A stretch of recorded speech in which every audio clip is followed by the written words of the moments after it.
Are on our way to the stand. I just stopped by my uncle's house. My cousin actually just shot a deer yesterday evening, right around the same area that I'm going to today. The stand that I'm going to, or the piece of public I'm going to, I should say, is the same place that I shot my doe at last year. So I'm hoping that maybe I can kind of recreate that situation. The wind isn't perfect. It is northwest, I believe, blowing out of the northwest.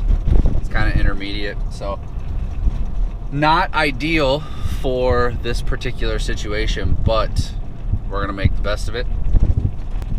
This will be my first official hunt of the 2022 season, so excited to take you guys along. Hopefully I can get my audio to work.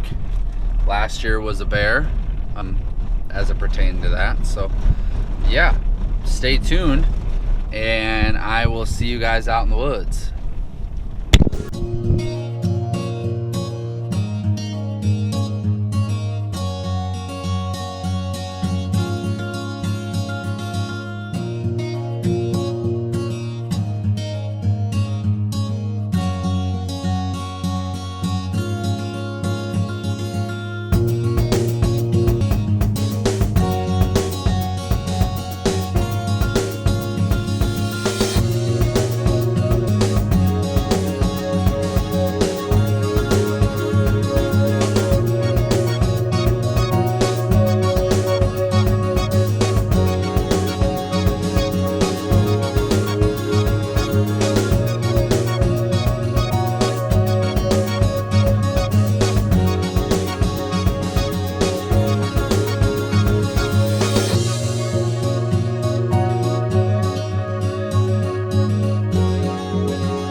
So I was like, I think it might be better for me to stay a little bit closer to the river.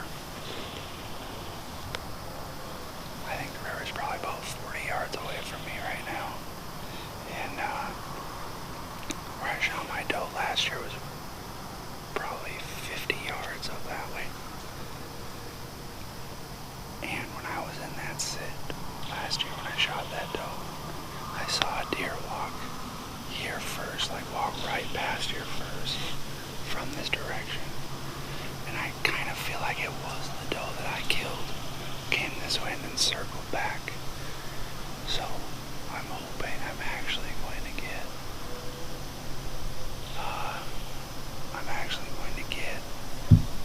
does crossing me. So I have a deer trail that I've followed here, like probably about 25 yards, actually range 25 yards up there.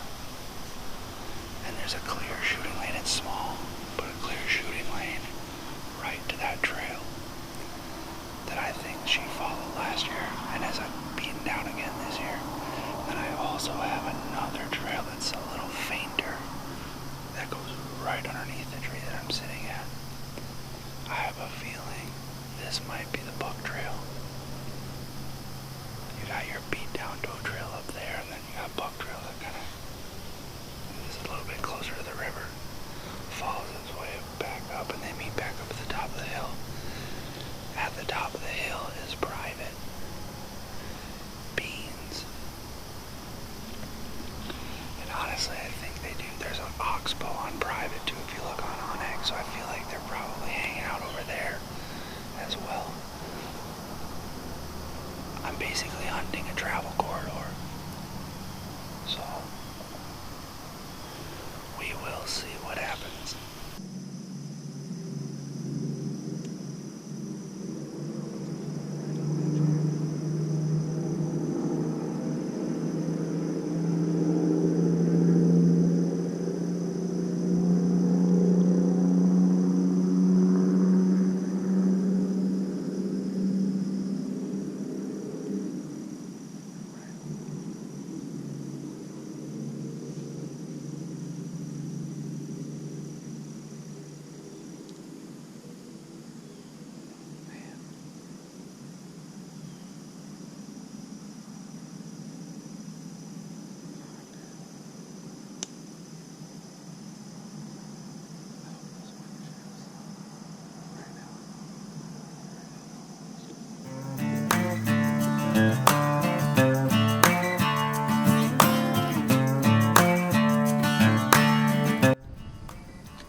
doesn't smell like guts or anything. It's got a faint odor, so it kind of also makes me think liver. But anyways, my uncle and my cousin are actually going to meet me over here, and they're going to help me track her. And to be honest, I kind of just want to get going. Might blow this place out, but that's what happens. This spot was phenomenal. I saw 4 deer. I got to almost pull back on 3 of them. The first one obviously took the shot, but there was 2 more. But my wind has been swirling in here all morning, all afternoon. And that's why I took that kind of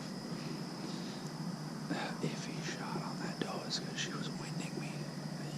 Her nose was up in the air. And I knew I had to take a shot. She wasn't going to come any closer, so and it was in between 2 trees. Her vitals were right there, but whatever. I'm going to break down, and I'm going to go meet them at the access, and we're going to get this adventure started.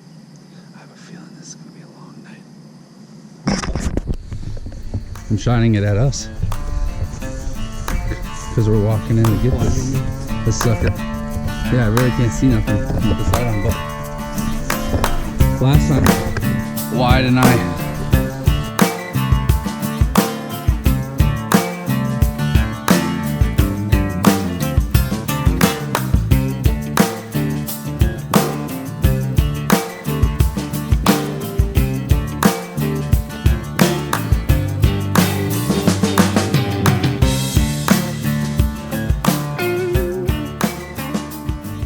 Video that you guys are watching, and I realized that I didn't really do any commentary for what happened after the track or what happened during the track. So, and I didn't get a whole lot of footage because it didn't end very well.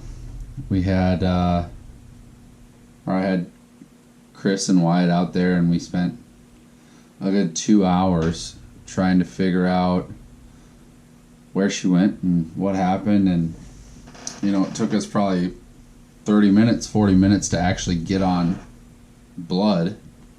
I had 1 drop of blood that was right next to my tree. You guys saw that she ran right underneath me after I shot. Well, we followed from there, and I watched how she kind of went down into the ravine and came back up the hill. And as we were trying to just follow the trail, I said, let me just go down where I think she went. And I ended up finding 1 drop of blood, which led us to a good probably, 20, 30 yards of drops of blood. Nothing crazy. There was never anything crazy. It was literally just drops. And after that first 20, 30 feet, those drops turned into pin pricks of blood. Next thing you know, the blood was turning into translucent, what kind of looks to be clear snot or something. It was not blood. So we sat around and searched, and I don't think that I fatally shot this deer. I think if anything, it was probably a high muscle shot, I guess, or low, potentially. It's so hard to tell. Shot placement, I wish I could have got it on video. One other thing I wanted to talk about is why I broke away from the shot itself. It wasn't intentional. I actually had to bump the camera with my bow. When I did that, it shut my phone off. I'm filming with my phone, the deer. So I just broke the camera angle back to me that I'm filming with the GoPro, and that's kind of what happened. But I ended up having to take a shot through kind of a sight window like this, in between 2 trees. Looking back on it, I'm really upset with myself. I shouldn't have even ever taken that shot. I was really excited. There's no excuses, but I was really excited. First day out in the woods, deer comes through at 5:30. What more could you ask for? It worked exactly like I thought it was going to. Yeah, so she kind of started acting squirrely and definitely was starting to wind me. My wind was swirling in there the whole time. So I took the shot. I shouldn't have. I don't think that I mortally wounded her. I've been back in those spots, or been back in that area and haven't seen anything or haven't seen her. I do have a trail camera out. I'm waiting to see her cross. I'm really hoping I can see her come across the camera. That's a long-winded way of me saying that we did not find her. So, it's unfortunate. I'm not happy about it. It stings really bad. The biggest part is shooting an arrow at an animal and having them suffer in any capacity is not cool. I don't like that at all. It's a learning experience, I guess, at minimum, to be patient. If you blow a deer out, you blow a deer out. After that shot, as you guys saw, I had a couple more animals come in after that. So, I don't know. It is what it is. So that's what happened. I hope you guys enjoyed the video. We're back out in the woods. I got another one coming. Haven't harvested yet as of me taping this, but I think we'll get something. We'll be harvesting soon. So stick with me, and I will catch you guys in the woods on the next one.